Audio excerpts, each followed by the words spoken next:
Muy, pero muy bienvenidos a este nuevo encuentro. Qué alegría que domingo tras domingo, miércoles tras miércoles podemos encontrarnos para compartir palabra de parte de Dios para nuestras vidas, en un tiempo tan especial, tan distinto. Para mí es una alegría poder entrar en contacto, especialmente a la luz de lo que la palabra de Dios tiene para enseñarnos, para decirnos. Un saludo muy, pero muy grande a todos nuestros amigos que nos ven de distintos lugares en Europa, en Estados Unidos, en todo lo que es Latinoamérica, compartiendo lo que es este tiempo tan especial. Y hoy con un culto muy especial, porque después de compartir una palabra de parte de Dios, vamos a estar participando de la cena del Señor, ese tiempo tan lindo. Por lo tanto, vaya preparando allí su vaso, su copa con vino, o jugo de uva o algo que lo reemplace, un pedacito de pan, porque terminada esta predicación vamos a estar compartiendo y recordando y celebrando muerte y resurrección de Jesucristo a nuestro favor. Yo quiero invitarte en esta hora a que puedas abrir la Biblia, la palabra de Dios, en el libro de 1 Samuel, capítulo 30. 1 Samuel, capítulo 30, donde hay una historia muy interesante. Cuando uno pasa por diferentes momentos de crisis, problemas, aflicciones, angustias, por lo general sufrimos pérdidas. Perdemos la paz, perdemos la alegría, perdemos el equilibrio emocional. Muchas veces perdemos nuestros objetivos, nuestro rumbo, quedamos desorientados. Hay cosas que se están perdiendo en medio de la crisis, en medio de los problemas, en medio de las aflicciones que la vida nos presenta. Y hoy quiero traer una palabra de parte de Dios para que usted logre recuperar aquello que perdió, porque un problema, porque un dolor, porque una situación difícil atacó su vida. 1 Samuel capítulo 30 nos cuenta la historia de David, que es el protagonista de ese tiempo. David todavía no era rey aquí en 1 Samuel capítulo 30. El que era rey de Israel era Saúl. Y Saúl estaba intentando en varias oportunidades de matar a David. ¿Por qué lo quería matar? Simplemente porque sabía que Dios estaba con David, porque el pueblo admiraba a David y eso estaba produciendo muchos celos en Saúl. Cuando David se da cuenta de esta realidad, va escapándose de Saúl hasta que en un momento determinado dice: en algún momento me va a encontrar, si yo me quedo aquí, en algún momento me va a atrapar y me va a matar. Por lo tanto, David, junto con 600 hombres, que eran su ejército, deciden ir a la tierra de los filisteos y vivir allí. Y estuvieron 1 año, 4 meses viviendo en tierra de los filisteos. Estaban sirviendo al rey de los filisteos con ese pequeño ejército. Eran parte del ejército de los filisteos y luchaban, batallaban a favor del rey de los filisteos. Un día determinado, el rey de los filisteos le dice a David: yo quiero que ustedes ya de tanta lucha deben estar cansados, quiero que regresen a su ciudad, porque les había entregado una ciudad para que ellos pudieran vivir. Era la ciudad de Siglag. Entonces ellos aceptan esa situación y 1 Samuel capítulo 30 nos relata justamente el regreso de David con sus 600 hombres, con su tropa, con su ejército, a su ciudad, a su casa. Qué tremendo este momento, y quiero que lo piense muy bien. Imagínese usted 600 hombres juntamente con su jefe, que era David, regresando a casa después de mucho tiempo de estar batallando, mucho tiempo de estar guerreando. Eran hombres que estaban absolutamente cansados, hambrientos, deseosos de un descanso muy merecido. Yo me imagino cuando ellos están regresando a caballo, desesperados para llegar a casa. ¿Por qué? Porque tenían el deseo ferviente de abrazar a sus esposas, de besar a sus hijos. Yo me imagino que hasta en el viaje de regreso iban comentando qué iban a comer, qué comida tan rica su esposa, la preferida quizás le iba a hacer por su regreso, una cama donde descansar, su propia cama donde descansar, mucho tiempo afuera, mucho tiempo de viaje, ansiosos, deseosos, desesperados por volver y disfrutar nuevamente de su casa, disfrutar nuevamente de su familia. Aquellos que tenemos la bendición de poder viajar y estar a veces tiempo afuera, sabemos lo que estamos hablando. Llega un momento determinado que uno está desesperado por regresar a casa, desesperado para estar en su hábitat, en su propia cama, con su propia familia, disfrutar la familia. Y así venía este ejército de 600 hombres. Lo cierto es que cuando ya estaban cerca de la ciudad de Siclag, su propia ciudad donde ellos moraban, a la distancia ven que hay mucho humo. Y yo me imagino que esto hizo que aceleraran un poco sus pasos. Llegan a la ciudad y cuando llegan a su ciudad se dan cuenta que el pueblo de los amalecitas había estado en la ciudad de Siclag, había atacado la ciudad y la habían encendido en llamas. Y no solamente esto, sino que se habían llevado secuestrados como botín de guerra a las esposas de estos soldados, a los hijos. Dice la palabra de Dios que del más grande al más pequeño fueron llevados cautivos. Imagínense estos hombres llegando a su lugar, esa ilusión, ese deseo de besar a sus esposas, de abrazar a sus hijos, de tener su propia cama, todo se había perdido. El momento de mayor crisis en su vida, porque perdieron sus posesiones, perdieron su familia. ¡Qué terrible situación! Yo creo que una situación de esa desequilibra a cualquier persona. La pregunta es, ¿cómo reaccionaron frente a esta crisis? ¿Cómo reaccionaron frente a esta situación tan dura, tan difícil, tan problemática? Esta carga tan pesada en todos los aspectos. ¿Cuál fue la reacción? Y vamos a leer allí en 1 Samuel capítulo 30, del versículo 4 y luego el versículo 6 al versículo 9. Preste mucha atención a lo que nos dice el relato bíblico. Dice, David y los que estaban con él se pusieron a llorar y a gritar hasta quedarse sin fuerzas. David se angustió, pues la tropa, sus soldados, hablaban de apedrearlo. Y es que todos se sentían amargados por la pérdida de sus hijos e hijas. Pero cobró ánimo y puso su confianza en el Señor su Dios. Entonces le dijo al sacerdote Abiatar, hijo de Ahimelech, tráeme el efod. Tan pronto como Abiatar se lo trajo, David consultó al Señor. ¿Debo perseguir a esa banda? ¿Los voy a alcanzar? Persíguelos, les respondió el Señor. Vas a alcanzarlos y rescatarás a los cautivos. David partió con sus 600 hombres hasta llegar al arroyo de Besor. ¿Cómo enfrentaron esas crisis?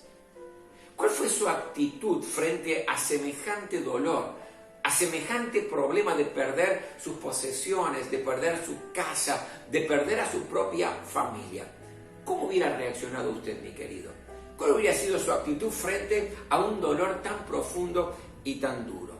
Y yo encuentro aquí en este pasaje algunas cosas muy interesantes para dejar enseñanza en su vida, en mi vida, que cuando atravesamos los momentos más difíciles, esos momentos duros a nivel familiar, esas crisis tan profundas quizás en el trabajo, entre las relaciones interpersonales, esas cosas que tocan fuerte y que aprietan el corazón, ¿cómo tenemos que reaccionar? ¿Cuál debe ser nuestra actitud? ¿Cómo podemos recuperar aquellas cosas que nos hace perder el momento difícil, aquella paz, aquella alegría, aquella fortaleza, aquellos objetivos que por esa situación tan fea y tan dura y tan difícil hemos perdido? Lo que yo encuentro aquí en este pasaje, y lo vamos a analizar juntos en esta hora, que la primera actitud que tuvieron todos, es decir, David, juntamente con sus 600 hombres, dice la palabra de Dios que lloraron. Fue un llanto de desesperación. Lloraron hasta no tener más fuerzas, dice la palabra de Dios. En otra versión dice, lloraron a más no poder. ¿Le pasó alguna vez esto? No es un llanto simple, sino es un llanto con grito. Es ese llanto que brota de lo más profundo de las entrañas. Ese llanto de gritar de tal manera que uno queda prácticamente desequilibrado emocionalmente. La pregunta es, como cristianos, ¿está mal llorar en medio de una crisis, en medio del dolor, en medio de la tristeza? Y hago esta pregunta porque, ¿sabe? Años atrás conocí una familia preciosa, una familia que tenía 3 hijos, una familia que amaba a Dios, que servía al Señor, pero de pronto una situación terrible y angustiante, una situación pesada, tocó las fibras más íntimas de esa familia. Y es que su hija, la más pequeña, falleció. Imagínense en nuestra comunidad, en nuestro lugar, la situación era dura, era difícil, había llanto, había desacierto, había confusión.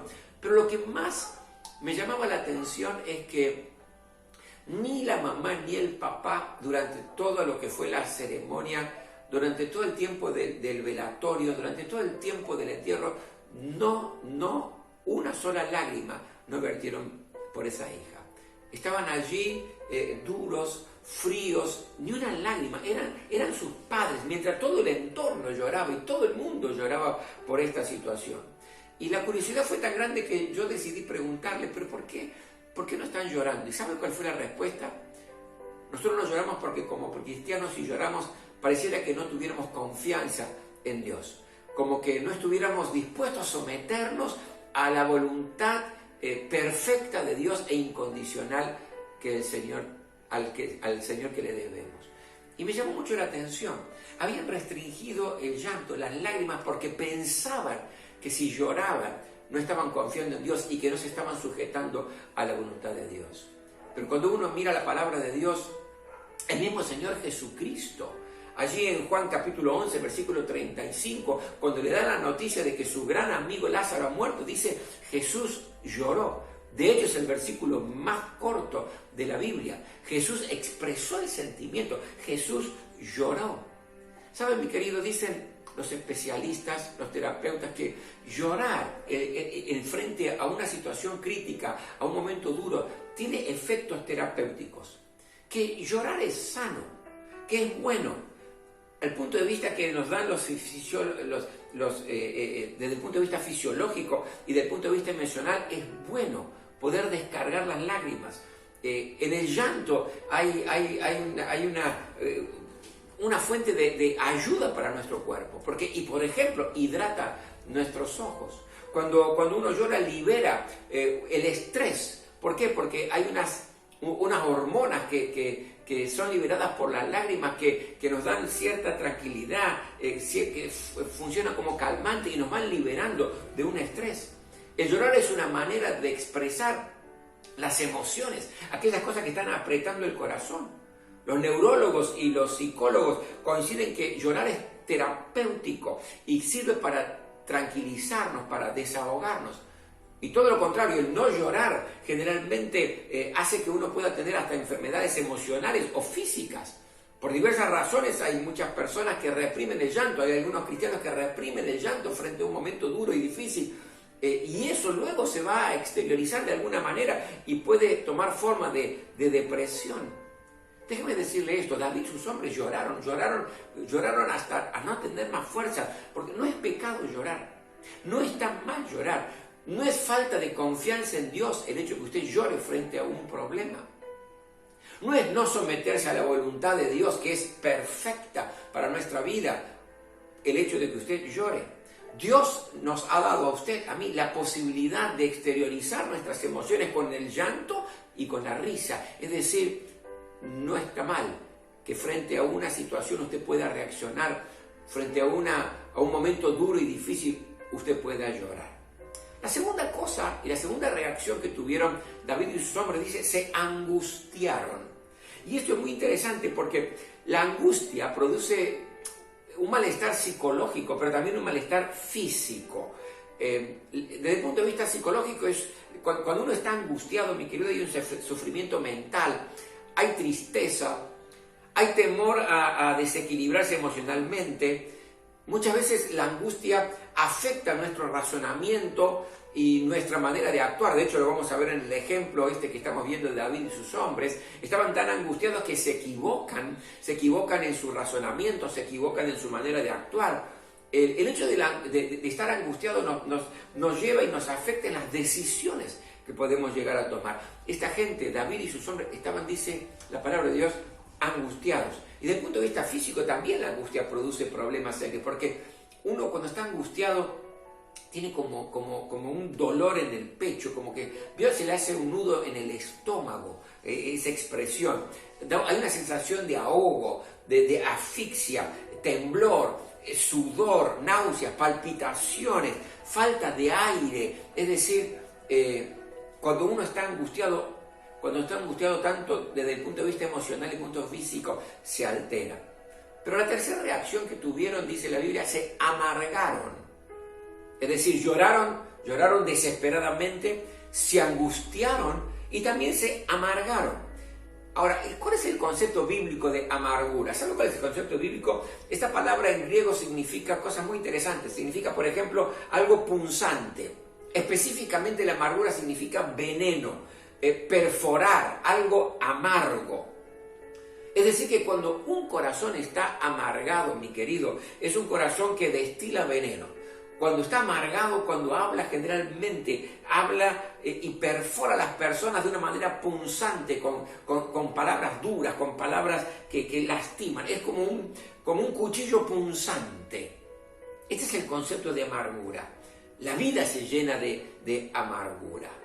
Y así estaban estos hombres. Las primeras reacciones fueron llorar, angustiarse, estar con una amargura terrible. Y muchas veces usted y yo podemos atravesar momentos así. Podemos tener este nivel de reacción. ¿Está mal, me dirá alguno, pastor, el hecho de tener un momento de amargura, de estar angustiado, de llorar desesperadamente? No, no está mal. Son situaciones normales que nos suelen acontecer. El problema no es tener momentos de amargura como cristianos. El momento es vivir. El problema es vivir amargado. No es tener momentos de angustia, sino es vivir angustiado. Es decir, lo importante es no permita que ninguna de estas reacciones, tanto la amargura como el llanto profundo es por el dolor que uno está teniendo, tanto la angustia, dominen su vida.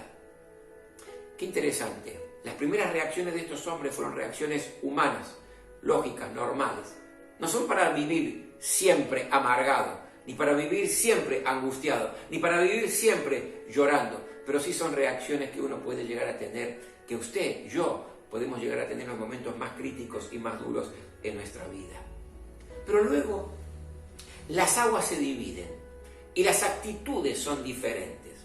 ¿Cuáles fueron las actitudes de los soldados de David? Fíjese, en medio del dolor, de la angustia, ¿qué hicieron? Buscaron culpables. ¿Quiénes son los culpables de esta desgracia? ¿Por culpa de quién estamos pasando este momento donde hemos perdido nuestras casas, hemos perdido nuestra familia? Otra versión dice, estaban resentidos por lo que estaba aconteciendo. ¿Y qué hicieron? Acusaron a David. Le echaron la culpa a David. Por culpa de David que nos llevó de este lugar para la guerra, nosotros desprotegimos a nuestra ciudad, a nuestras casas, no pudimos defender a nuestra familia. Al punto tal era este pensamiento que no solamente le echaron la culpa, dice la Biblia, sino estaban tomando una acción errada, querían apedrear a David, buscar culpables. No es sabio buscar culpables cuando uno está en medio de una crisis.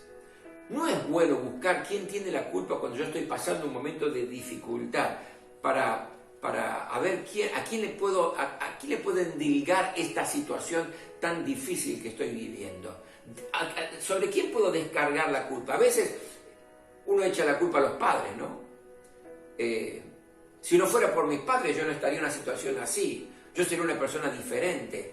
Yo no estaría viviendo esta situación. Otras veces se echa la culpa a familiares. Echamos la culpa a amigos, miramos alrededor a ver quién tiene echar la culpa, el líder de su iglesia, el pastor de la iglesia. Es decir, ¿a quién le podemos echar la culpa? Echar la culpa no es sabio. Pero estos hombres de David, frente a la desesperación, primero tenían actitudes normales, lógicas, comprensibles, el llanto, la angustia, la amargura, pero luego comienzan a equivocarse buscando culpables por su resentimiento. ¿Y qué hizo David? ¿Y qué es lo que yo quiero dejarte hoy en tu corazón? En los momentos más duros, ¿qué tenemos que hacer para poder recuperar aquello que hemos perdido en los momentos más difíciles de nuestra vida, en las crisis más profundas de nuestra vida? Fíjese que el ejemplo totalmente diferente de David. Dice la Biblia que David, mientras sus soldados estaban buscando el culpable, mientras sus soldados querían apedrearlo a él, dice, David cobró ánimo y se fortaleció en el Señor. ¡Qué tremenda diferencia! En medio del mismo dolor, porque él también perdió su familia, él también perdió su casa, él también estaba viviendo la misma crisis que todos sus soldados. Pero en medio de esa situación cobró ánimo, se fortaleció en el Señor. Nunca permitas que la amargura, nunca permitas que el llanto, que la angustia domine tu vida, que llene tu vida. Nunca lo permitas. Cobra ánimo. En medio de la situación difícil de decirle, Señor, necesito tu fortaleza. En medio del dolor, busca la fortaleza y la fuerza que solamente Dios puede darte. Ánimo, mi querido, ánima, mi querida. Estás pasando momentos difíciles, Dios está a tu lado y prometió renovar tus fuerzas. Señor, no puedo más. Esta situación me supera. El dolor es grande. El corazón está apretado. Me siento asfixiándome en este tiempo tan difícil, porque el problema de la familia, porque el problema económico es tremendo. Dame tu fuerza. Cobró ánimo y se fortaleció en el Señor. No buscó culpables, no buscó a ver qué argumento tenemos para decirle fue por esto, fue por lo otro. Buscó al Señor. Pero lo segundo que yo veo aquí, que en medio de la angustia, clamó al Señor. Dice, quiero ir a clamar a Dios, quiero preguntarle qué hacer. Yo no sé qué solución tengo para este problema. No sé qué pasos tengo que tomar. Necesito la guía de Dios. ¿Sabe? Cuando uno está en problemas, pierde el equilibrio, pierde el equilibrio. Aún el razonamiento, el dolor es tan fuerte, el corazón está golpeando tan duro, que uno pierde la capacidad de razonar y no sabe qué decisiones tomar.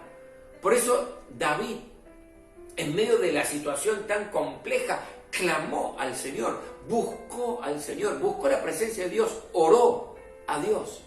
Y me encanta, por ejemplo, el Salmo 18, versículo 6, dice, en mi angustia invoqué al Señor, clamé a mi Dios, y Él me escuchó desde su templo.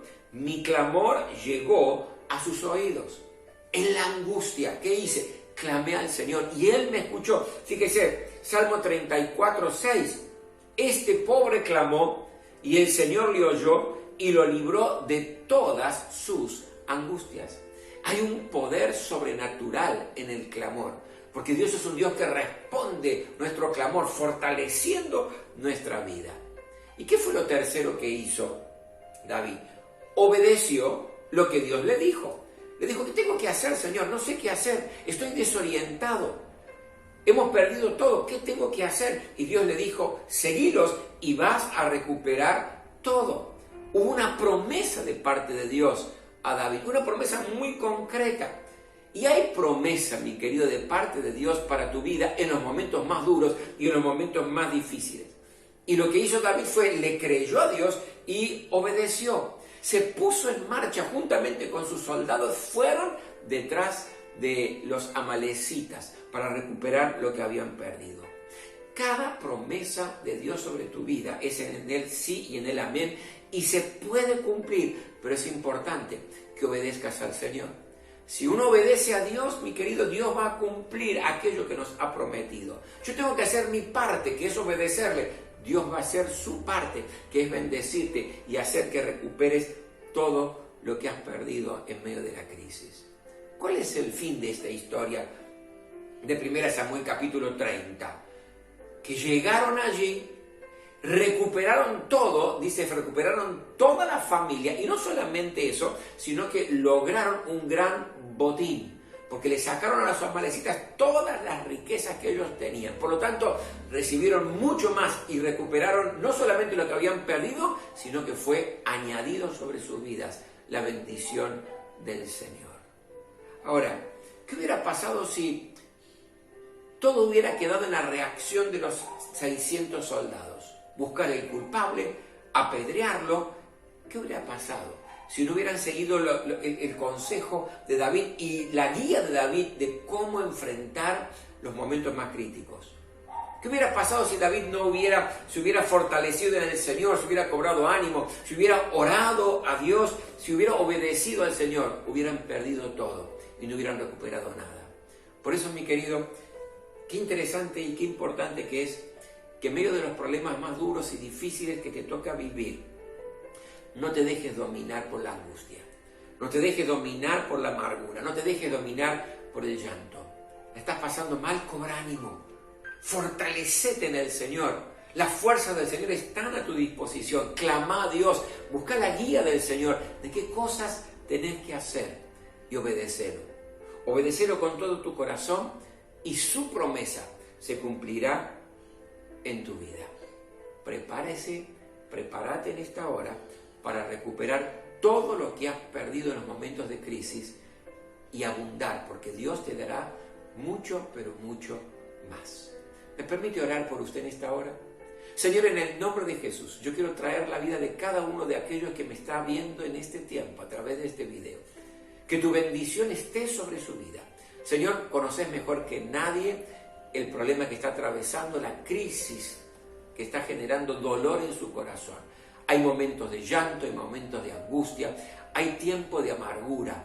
Pero en el nombre de Jesús, que tu palabra hoy sea el refrigerio para cada alma que está sufriendo. Que el poder del cielo se manifieste en cada uno de ellos en esta hora. Gracias, Señor, porque tu bendición no se hace esperar. Y en el nombre de Jesús, yo en esta hora quiero declarar que aquellos que te obedecen van a recuperar lo que han perdido en medio de la crisis. En el nombre de Jesús, amén. Amén. ¿Saben? En un instante más, en unos segundos más, prepare usted allí la copa de vino o de jugo de uva o un pedacito de pan, porque en instantes más vamos a estar participando de la comunión, de la cena del Señor. Que Dios le bendiga ricamente.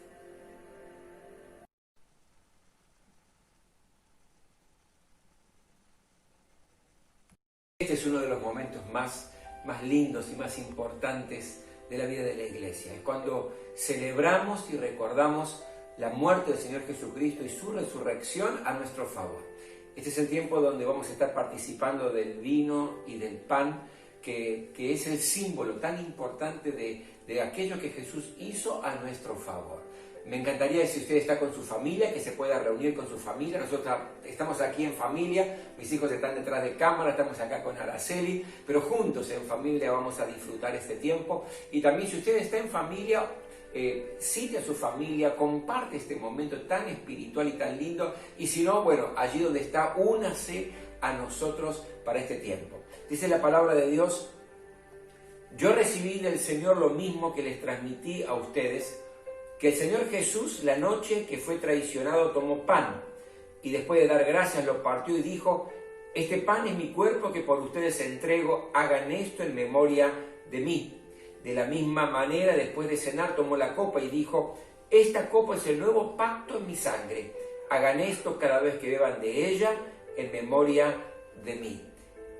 Jesús estaba reunido con sus discípulos ya previo a su muerte en la cruz del Calvario y les deja a ellos y por ende a la iglesia este tiempo tan especial que tenemos que aprovechar, capitalizar para que nuestra fe pueda crecer, para que nuestra comunión con el Señor pueda ser cada vez más fuerte.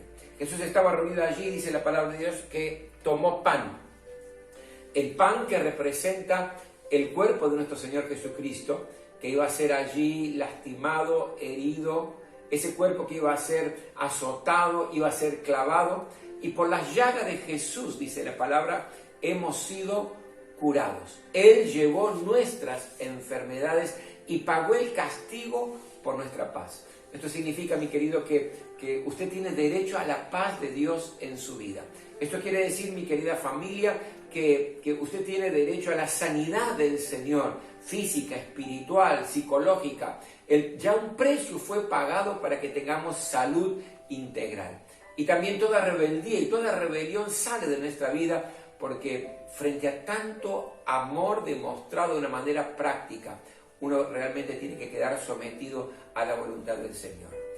Tomó pan, lo partió, dice la palabra de Dios, y dio gracias. Yo le voy a pedir en esta hora a Araceli que pueda compartirnos esta palabra y orar por su cuerpo, que fue allí en la cruz crucificado. Amado Padre Celestial, gracias por Jesús, gracias por su sacrificio, porque nos da libertad a través de Él, tenemos una nueva relación con vos.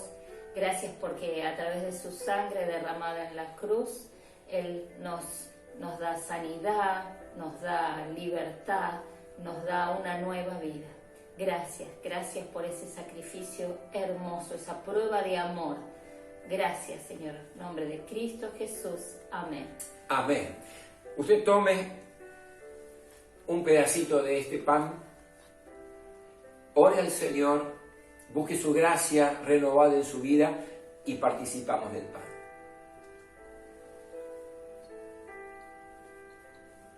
Obra, Señor, en esta hora, sanidad en los cuerpos que están necesitando el poder del cielo manifestado sobre ellos. Inunda de paz los corazones, Señor, que están atribulados.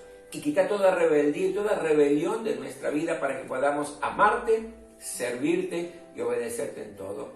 En el nombre de Jesús. Amén. Luego de tomar el pan, terminaron la cena y el Señor tomó la copa de vino. Y esta copa de vino representa la sangre que Él derramó en la cruz del Calvario. Sangre que nos perdona, que nos limpia, esa sangre que nos purifica, que nos da vida, porque la palabra de Dios dice que la vida está en la sangre. Y su vida y mi vida en Cristo Jesús es una vida abundante. Cuando usted y yo participemos, digámosle: Señor, perdona todo pecado en esta hora de palabras, perdona todo pecado, Señor, de actitud, todo pecado de acción. Quiero ser libre de pecado para honrar tu nombre. Y dice la palabra de Dios que la sangre de Jesucristo nos perdona, nos limpia y limpia nuestra conciencia de obras muertas, es decir, quita toda nuestra culpa para que podamos servir al Dios vivo. En esta hora también le voy a pedir a Araceli que dé gracias al Señor por su sangre derramada en la cruz para perdonarnos y limpiarnos en esta hora. Oramos. Gracias, Padre, nuevamente por la sangre de Jesús. Gracias, Señor, porque ese sacrificio de amor supremo nos reconcilia nuevamente con vos. Gracias por cada gota derramada por Jesús. Gracias por ese amor profundo. Gracias por el sacrificio de Jesús, que no lo logramos comprender con nuestra mente humana, pero te agradecemos infinitamente. En el nombre de Jesús. Amén. Amén. Tome usted su copa y antes de participar, dígale: Señor, que este vino que representa tu sangre pueda recorrer todo mi ser, perdonando, limpiando y purificando mi vida. Participamos.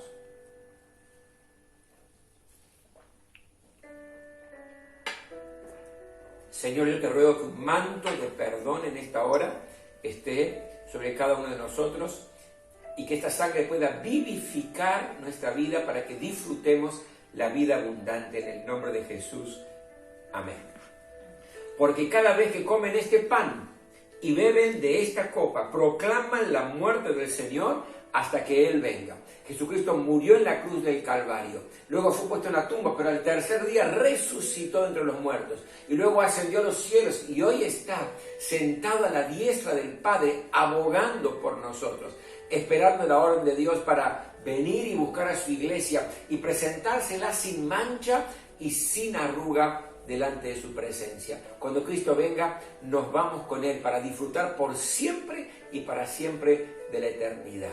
Vamos a orar. Gracias, Señor, por este tiempo. Gracias por tu sacrificio. Gracias por lo que has hecho y lo que seguís haciendo por nuestras vidas. En el nombre de Jesús te adoramos y te exaltamos. Por Cristo Jesús. Amén. Amén. Mi querido, usted ahora también va a poder adorar al Señor, exaltar el nombre del Señor, honrar al Señor a través de sus diezmos y sus ofrendas. Enseguida le va a estar llegando a los que son miembros de la iglesia un instructivo en el WhatsApp y en los medios de comunicación para que usted pueda estar teniendo este tiempo de adoración al Señor. Quiero, por todas las cosas, agradecer muchísimo también, agradecer a todos aquellos que están dando su diezmo y están dando su ofrenda. De hecho, ahora lo puede hacer aquellos que pueden hacerlo por transferencia bancaria o por transferencia en Mercado Pago, pero también en efectivo, siempre yendo simplemente a un Rapipago, a un pago fácil, juntamente teniendo en cuenta el instructivo que le estamos enviando, usted va a poder adorar al Señor con su diezmo y su ofrenda. Y por último, ¿saben? Como iglesia seguimos ayudando a aquellas familias que están pasando por necesidad, que están teniendo hambre en este tiempo por la falta de trabajo y demás. Y lo estamos haciendo con alegría. Pero estamos dando ahora un paso más allá en nuestro proyecto. Y ese paso más allá es que tenemos el proyecto de Impactando Familias, donde en breve vamos a poner una mesa en la puerta de nuestro templo, especialmente para todas las familias que están pasando por necesidad en paternal, con cajas especiales con alimentos no perecederos y algunos elementos que estamos preparando para que todo aquel que pase por alguna crisis en su economía, no tenga el pan para poner en su mesa, puede estar siendo bendecido. Y lo podemos hacer simplemente porque hay hermanos y hermanas de la congregación a los cuales les agradezco con todo mi corazón que han estado aportando, ofrendando, donando para que podamos impactar familias con necesidad en este tiempo, demostrando el amor de Dios. Porque el amor de Dios no es solamente para decirlo y proclamarlo, sino para demostrarlo de una manera práctica. Así que en breve le estaremos anunciando cuándo tendremos esa mesa en la puerta del templo para poder bendecir al barrio, el que es la parroquia que el Señor nos está permitiendo en esta hora administrar.